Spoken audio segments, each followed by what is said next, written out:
تو 9 ذوالحج شریف دی فجر تو لے کے 13 ذوالحج شریف دی عصر تک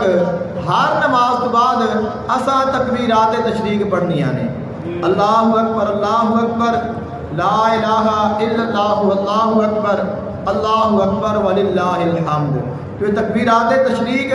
اساں ہر فرض نماز تو بعد بھاویں اسی جماعت دے نال پڑھدے پے ہاں تو بھاویں اسی گلے پڑھدے پے ہاں، چاہے اسی مسجد وچ ہاں چاہے اسی گھر دے وچ ہاں، اساں جدوں فرض پڑھ کے سلام پھیرنا ہے ادو اساں تکبیرات تشریق پڑھنیاں نے، اور ایک مرتبہ بلند آواز دے نال پڑھنا واجب ہے اور 2 مرتبہ آہستہ آواز دے نال پڑھ لو، یعنی کم از کم ایک باری اچھی آواز دے نال، اور اینی آواز اچھی ہوئے کہ انسان خود سن لوے کہ میں کی پڑھتا پیا تو اس کی آواز صحیح ہے۔ ایک باری اچھی آواز دے نال پڑھنیاں 3 باری نے، اور اگر چاہے تو باقی